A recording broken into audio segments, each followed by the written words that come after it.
கல்வி நிலையங்கள்ல சயின்டிபிக் கருத்துக்கள் மட்டுமே கற்பிக்கப்படணும்.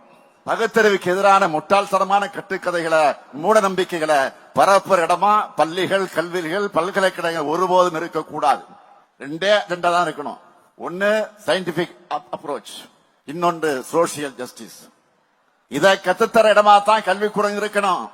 இதுக்கு மாறான நிகழ்ச்சிகளை நடத்துகிறதோ, இதுக்கு எதிராக பேசுறவங்களை கெஸ்டா கூப்பிடுறதோ நடந்தா இந்த அரசோட ரியாக்ஷன் கடுமையா இருக்கும். ஏற்கனவே ஒரு சம்பவத்துல அது தெரிஞ்சிருக்கும். மாணவர்கள் நிரம்ப இருக்கீங்க, உங்ககிட்ட சில விஷயங்களை ஷேர் பண்ணிக்க நான் விரும்புறேன். நிறைய பேர் இப்ப படிக்காமலேயே பெரிய ஆள் ஆகிவிடலாம். பணம் சம்பாதிக்க படிக்கணும்னு அவசியம் இல்ல. யூடியூப்ல கூட சம்பாதிக்கலாம், இன்ஸ்டாகிராம்ல சம்பாதிக்கலாம். அந்த கடை போடலாம், இந்த கடை போடலாம்னு டிசைனா ஏமாத்துவாங்க. அந்த வலையில சிக்கிடாதீங்க. அவங்க சொல்றதெல்லாம் விதிவிலக்குகள். விதிவிலக்குகள் எப்பொழுதும் விதியாகாது. படிப்பு பயனற்றதுன்னு யாராச்சும் சொன்னா அவங்கள சைலண்டா உங்க லைஃப்ல இருந்து அவாய்ட் பண்ணுங்க.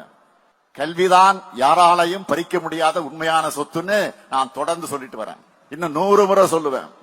சாதி, மதம், தெரு, ஊர்னு உங்களுடைய எல்லையை நீங்கள சுருக்கிடாதீங்க.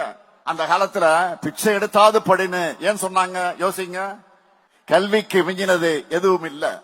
நிறைவா நான் சொல்லிக்க விரும்புறது, இங்க அரசு, கல்வியாளர்கள், மாணவர்கள் இருக்கும். நமக்கான உரிமைகளை மீட்டு உங்களை படிக்க வைக்கிறது அரசுடைய கடமை. உங்களுக்கு நல்ல கல்வியை தந்து அறிவார்ந்தவர்களாக உயர்த்துறது கல்வியாளருடைய கடமை. நாங்க உருவாக்கி தரக்கூடிய வாய்ப்புகளையும் கல்வியையும் பயன்படுத்தி வாழ்க்கையில் அடுத்த லெவலுக்கு முன்னேறி உங்க குடும்பத்துக்கும் நாட்டுக்கும் பெருமை சேர்க்க வேண்டியது மாணவர்களாகிய உங்க கடமை. இந்த கடமைகளை நிறைவேற்ற இந்த முத்துவேல், கருணாநிதி ஸ்டாலினும், திராவிட மாடல் அரசும் என்றைக்கும் துணை நிற்கும். நன்றி, வணக்கம்.